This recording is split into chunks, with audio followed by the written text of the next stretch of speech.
Law of attraction అంటేనే అసలు బేసిక్గా గతంలో ఉన్న నెగిటివ్ ఎక్స్పీరియన్సెస్ని వదిలేసి ప్రస్తుతం మీద ఫోకస్ చేస్తూ భవిష్యత్తును ఒక అద్భుతంగా క్రియేట్ చేసుకోవడం. అద్భుతంగా అంటే మనం సక్సెస్ అవ్వడం, మనీ అట్రాక్షన్ చేయడం, మనకు కావాల్సినట్లుగా లైఫ్ని డిజైన్ చేసుకోవడం. ఆ క్యాపబిలిటీ మనకు ఉంటుంది. అయితే చాలామంది మీరు చెప్పినట్లు ఏం చేస్తారు అంటే, మా తాత వాళ్ళకి ఒక 100 ఎకరాల ఆస్తి ఉంది, లేదు అంటే కరోనాకు ముందు నేను చాలా సంపాదించాను, ఆఫ్టర్ కరోనా తర్వాత సంథింగ్ ఇలా. ఈ మధ్య ఇది ఎక్కువ అయిపోయింది నాగరాజు గారు, ఎక్కువ మాట్లాడేస్తున్నారు. సో దీన్ని జనరల్గా మనం ఒక రకంగా ఆలోచించాలంటే నేను ఒక ఎగ్జాంపుల్స్తో చెప్తాను. మనకి గాంధీజీ గారు క్రియేట్ చేసిన మంకీస్ గురించి తెలుసు కదా, చెడు వినకు, చెడు చూడకు, చెడు మాట్లాడకు. నేను ఒకసారి లైవ్ లో చెప్తాను, ఎందుకంటే అది గాంధీజీ గారిని ఒక సైకాలజీ పర్సన్ గా కూడా చెప్తారు, ఎందుకంటే వీటిని ఆయన రిఫ్లెక్ట్ చేస్తారు కాబట్టి. సో ఆ మంకీ అందరికీ తెలిసిందే, మనకు చాలా ప్లేసెస్ లో ఉంటాయి. అంటే మనం చెడుని చూస్తే దాన్ని ఆలోచిస్తాము అని, చెడు వింటే దాని గురించి ఎక్కువగా మళ్ళీ బయటికి రిలీజ్ చేస్తూ ఉంటామని, ఇలా మన మైండ్ వాటి కనెక్ట్ అవుతే లో వైబ్రేషన్ వెళ్తుంది అనేది మనకి ముందే చెప్పడం కోసం అలా సింబాలిక్ గా చేశారు. అయితే ఈ మధ్య కాలంలో ఎక్కువ మంది ఫేస్ చేస్తున్న ప్రాబ్లం, రిపీటెడ్ గా గతం గురించి ఆలోచిస్తున్నారు. అది కూడా గతం గురించి ఎవరైనా ఆలోచించేటప్పుడు సక్సెస్ అవని ఆలోచించట్లేదు, వాళ్ళ లైఫ్లో అవిన అచీవ్మెంట్స్ని ఆలోచించట్లేదు, గతంలో జరిగిన బ్యాడ్ థింగ్స్ ఉంటాయి కదా వాటిని ఎక్కువ ఆలోచిస్తున్నారు. సో చిన్న లైవ్ ఎగ్జాంపుల్, ఇప్పుడు జనరల్గా చూడండి, ఇది ఈ మధ్యకాలంలో అందరికీ తెలిసిందే, చెడు మాట్లాడకు, ఇది మనకి తెలుసు. సో ఇది చెడు చూడకు, సో ఇది తెలుసు మనకి. సో నెక్స్ట్ చెడు వినకు, ఇవి 3 మనకు అందరికీ తెలుసు. అది ఒకప్పుడు అందరూ ఫేస్ చేసిన ప్రాబ్లం. సో ఈ మధ్య కాలంలో ఎక్కువ మంది ఏం చేస్తున్నారు అంటే, దీన్ని చూడగానే మాక్సిమం మీకు అర్థం అవుతుందని నేను అనుకుంటున్నాను. సో ఆ మంకీస్ తో పాటు ఇది కంపల్సరీ యాడ్ అవ్వింది ఇప్పుడున్న సిచ్యువేషన్, ఆ జనరేషన్ అలా ఉండడం వల్ల. సో దీన్ని చూడండి, జస్ట్ ఆ 3 మంకీస్ ని పక్కన పెట్టేద్దాము. ఇప్పుడు దీన్ని గనక మీరు అబ్జర్వ్ చేస్తే చిన్నదే, చూడగానే అసలు ఇలా పెట్టుకుని వెంటనే ఇలా ఆలోచించేస్తుంది, మీకు అర్థం అయిపోవచ్చు. అంటే ఇక్కడ ఏంటంటే, చెడు వినకు, చెడు చూడకు, చెడు మాట్లాడుకే కాదు, ఇప్పుడు చాలా మంది చెడును ఆలోచిస్తున్నారు. అంటే దీనికి సింబాలిక్ గానే కొత్తది ఇప్పుడు వచ్చిందన్నమాట. దీన్ని మనం ఇంట్లో పెట్టుకున్నప్పుడు వెంటనే మన మైండ్ డైవర్ట్ అవుతుంది, చెడు మాట్లాడకూడదు, చెడు చూడకూడదు, చెడు ఆలోచించకూడదు అని. సో ఇది ఎందుకు వచ్చింది అంటే, ఎక్కువ మంది ఈ ప్రాబ్లమ్ని ఫేస్ చేస్తున్నారు. గతంలో నేను కోట్లు సంపాదించాను, తెలియక ఇన్వెస్ట్మెంట్ చేశాను, ఫైనాన్షియల్గా నేను కరెక్ట్గా మేనేజ్ చేయలేదు, సో నేను ప్రాబ్లం ఫేస్ చేశాను, ఇంకా అదే పనిగా ఆలోచిస్తూ ఉంటున్నారు. సో అదే ఆలోచన, అది మనీకి అయినా ఇంకా వేరే విషయాలైనా, మళ్ళీ మంచిని తీసుకోవట్లేదు. అంత సక్సెస్ అవ్వాను అంటే నా చేతిలో ఉంది, నాకుంది ఆ క్యాపబిలిటీ, నేను దాన్ని ముందుకు తీసుకుని వెళ్ళాలి అనే విషయాన్ని మర్చిపోయి, గతంలో నేను అప్పుడు సంపాదించాను, మా తాతలకు ఆస్తుంది కానీ ఇప్పుడు మాకు లేదు, వాళ్ళు ఇచ్చుంటే బాగుండేది, ఇలా ఈ థింకింగ్లోకి మనీని కోల్పోయిన థింకింగ్ చేస్తున్నారు అన్నమాట. కానీ అది పూర్తిగా స్టాప్ చేసేసి, ఎవరైతే అంటే వాళ్ళకి 20 years ఏజ్ అయినా, 30 అయినా, 60 అయినా, 40 అయినా, 50 అయినా, ఏజ్ ఏదైనా, మీరు ఇప్పటి నుంచి ఫోకస్ చేస్తున్నది ఏంటి, అసలు ఇప్పుడు మీరు దేని మీద ఫోకస్ చేస్తున్నారు, భవిష్యత్తుని ఎలా క్రియేట్ చేసుకుంటున్నారు, ఇది మెయిన్ నాగరాజు గారు. ఎందుకని అంటే, ఇదే ఆలోచనతో ఉన్నంతసేపు మనం ఈ లా ఆఫ్ అట్రాక్షన్ థియరీ ప్రకారం అక్కడే స్ట్రక్ అయిపోతాం. ఎన్ని 100 ఎక్స్ప్లెనేషన్లు వస్తాయి, నేను అందుకు చేయలేదు, అలా జరిగింది, ఇలా జరిగిందని అక్కడే ఆగిపోతారు. సో ప్రస్తుతం ఏంటి అనేది మెయిన్ ఫోకస్ చేయాలి, అది భవిష్యత్తుగా మనం క్రియేట్ చేసుకోవాలి. నేను ఇక్కడ అందరికీ తెలిసిన పర్సన్, ఒక లైవ్ పర్సన్ ఎగ్జాంపుల్ చెప్తాను, మేబీ చెప్పొచ్చో లేదో బట్ చెప్తాను. పూరి జగన్నాథ్ గారు అందరికీ తెలుసు, మనకి మూవీ డైరెక్టర్.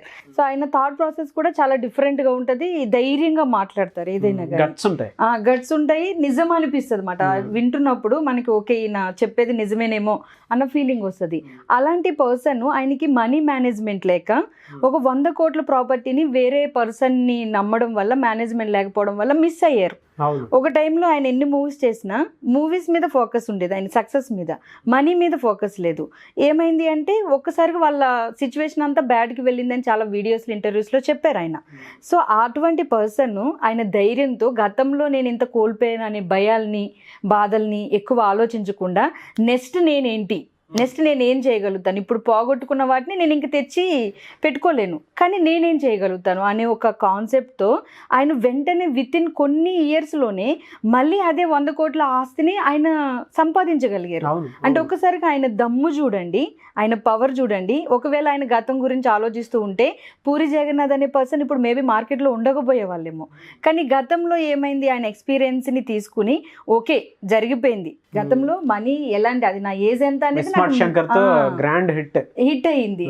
నాకు ఏదైనా మ్యాటర్ కాదు, మైండ్ నాది, నాకు పవర్ ఉంది, సో నాకు ఆ దమ్ము ఉంది, నేను ఇప్పుడు మళ్ళీ ఎర్న్ చేయగలుగుతాను, ఈసారి మేనేజ్మెంట్ క్లియర్గా చూసుకుంటాను.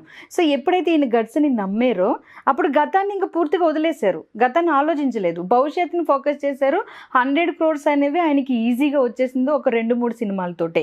సో అదే పూరి గారిని మనం ఎగ్జాంపుల్గా తీసుకుంటే మనం కూడా అసలు ప్రస్తుతం ఏం ఆలోచిస్తున్నాం, గతాన్ని ఇంకా తవ్వుకుంటూ కూర్చున్నామా, గతాన్ని ఆలోచిస్తున్నామా, ఆ మంకీస్తో పాటు ఈ మంకీ యాడ్ అవ్విందంటే ఆలోచించండి. ఇప్పుడు ప్రస్తుతం గతానికి ఎక్కువ ఇంపార్టెన్స్ ఇస్తూ నెగిటివ్ ఎనర్జీని ఎంత దాన్ని రిపీటెడ్గా ఆలోచిస్తూ ఉన్నారో అర్థం చేసేసుకోవచ్చు అన్నమాట. సో గతాన్ని ఏదైనా ఎంత ఆస్తిపరులైనా ఎంత మనీ సంపాదించినా ఓకే వదిలేయండి, అదొక ఎక్స్పీరియన్స్. ప్రస్తుతం మీరేంటి, భవిష్యత్తులో మీరేంటి, మీరు ఎలా సంపాదిస్తారు, భవిష్యత్తులో మీరు ఎలా ఫోకస్ చేస్తారు, ఇది టార్గెట్ పెట్టారు అంటే మన ఈ థియరీ ప్రకారం లా ఆఫ్ అట్రాక్షన్ అనేది ఒక్కరిద్దరికి కాదు ప్రతి ఒక్కరికి వర్క్ చేస్తుంది. అయితే వాళ్ళకి అది చేస్తుందని తెలియకుండానే వాళ్ళ సంకల్ప బలంతో ముందుకు వెళ్తూ ఉంటారు, కొంతమంది అప్లై చేస్తూ ఉంటారు. సో ప్రస్తుతాన్ని మనం ఏంటి, మన ఫైనాన్షియల్ స్టేటస్ ఏంటి, మన ఏజ్ ఏంటి, మన సిచ్యువేషన్స్ ఏంటి అనేది అర్థం చేసుకుని నాకు ఆ దమ్ము ఉంది, నేను ఎర్న్ చేయగలుగుతాను, నేను అట్రాక్ట్ చేయగలుగుతానని ఎవరైతే బిలీవ్ చేసి గతాన్ని ఆలోచించకుండా భవిష్యత్తుని క్రియేట్ చేయడం మొదలు పెడతారో వాళ్ళ లైఫ్ అద్భుతంగా మారిపోతుంది. 20, 30, 40, 50 ఏజ్ ఎంత అనేది మ్యాటర్ కాదు, గతంలో ఏం జరిగింది అనేది మ్యాటర్ కాదు, ఇప్పటి నుంచి ఏం చేస్తున్నారు అనేది మ్యాటర్. సో ఇలా ఫోకస్ చేశారంటే బాగుంటుంది నాగరాజు గారు, మనీ అట్రాక్టింగ్ జరుగుతుంది. అదే పూరి జగన్నాథ్ గారిని సేమ్ ఆ పర్సన్ ఎగ్జాంపుల్గా తీసుకుని రీసెంట్గా లైగర్ అందరికీ తెలిసిందే నాగరాజు గారు, అది కొంచెం ఆయనకి డిసప్పాయింట్ని క్రియేట్ చేసిందని చెప్పొచ్చు. సో అయినా కూడా మొన్న రీసెంట్గా చిరంజీవి గారికి ఆయనకి జరిగిన మధ్య కాన్వర్సేషన్లో ఆ వీడియోలో ఆయన ఒక మాట చెప్పారు. ఏంటి అంటే నేను 3 years ఆ షూటింగ్లో ఎంజాయ్ చేశాను నా లైఫ్ పీరియడ్లో, అయితే తర్వాత ఇది ఫెయిల్ అయిన తర్వాత హీలింగ్ ప్రాసెస్ ఒక 1 month చేసి తర్వాత దాన్ని మనం వదిలేసి నెక్స్ట్ ఏంటి అనేది వాట్ ఈజ్ వాట్ అనే దాని మీద ఫోకస్ చేస్తే ముందుకు వెళ్తాము. అదే హీలింగ్ ప్రాసెస్ని ఎక్కువ టైం తీసుకున్నామంటే మళ్ళీ డౌన్ అయిపోతాం. ఇంకా పూరి జగన్నాథ్ అనే వాళ్ళు మార్కెట్లో డౌన్ అయిపోయారని ఇంక అందరూ అనేస్తారు సింపుల్గా. సో ఇదే మన లైఫ్కి కన్వర్ట్ చేస్తే ఆయన ఎంత పాజిటివ్గా తీసుకున్నారో చూడండి. ఇప్పుడు పాజిటివ్ సక్సెస్ వచ్చినప్పుడు ఎనర్జీ పాజిటివ్గా ఉంటుంది అని చెప్పారు ఆయన వీడియోలో. At the same time negative వచ్చినప్పుడు అఫ్కోర్స్ డౌన్ అవుతుంది. అవినా దాన్ని హీలింగ్ ఆ నయం చేసే ప్రాసెస్లో ఒక 1 month కంటే ఎక్కువ ఆలోచించను. 1 month ఓకే ఇలా జరిగింది, దీని వెనక నేను కొంచెం కేర్ తీసుకోవాలి, ఇవన్నీ ఆలోచించి తర్వాత ఏంటి, తర్వాత స్టోరీ క్రియేషన్లో నేను ఇంకా ఎంత ఎఫర్ట్స్ పెట్టాలి, ఎలా ఉండాలి అని ఆయనకు ఒక క్లారిటీ వచ్చేసింది. అదే పూరి జగన్నాథ్ గారు. సేమ్ అంటే మనం ఫెయిల్ అవ్వేమో అని గతాన్ని అదే పనిగా ఆలోచిస్తూ ఉంటే ఇంకా అక్కడితో అయిపోతుంది లైఫ్. సో మనం సింపుల్గా ఇప్పుడు సేమ్ ఇవే తీసుకుంటే పూరి జగన్నాథ్ గారిని ఎగ్జాంపుల్గా గతంలో ఆయన కనుక ఆలోచించుకుంటూ ఉంటే ముందుకు వెళ్ళలేరు, విమర్శలన్నీ కూడా ఆయన్ని అటాక్ చేసేస్తాయి. అవును, అవునండి. ఇప్పుడు మనీకి కాదైనా ఈ ఫెయిల్యూర్ని కూడా చాలా పాజిటివ్ వేలో కన్వే చేసుకుంటున్నారు. నెక్స్ట్ ఏంటి, నెక్స్ట్ నేను ఎలా బెస్ట్ ఇవ్వాలి.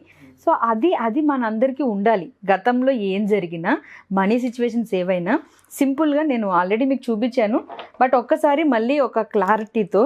సో మనం ఈ వీడియోలో మాట్లాడుకున్నట్లుగా మనం కనుక ఒకసారి ఫోకస్ చేస్తే మనం చెడు వినకు, చెడు చూడకు, చెడు మాట్లాడకు, ఇది అందరికీ తెలిసిందే.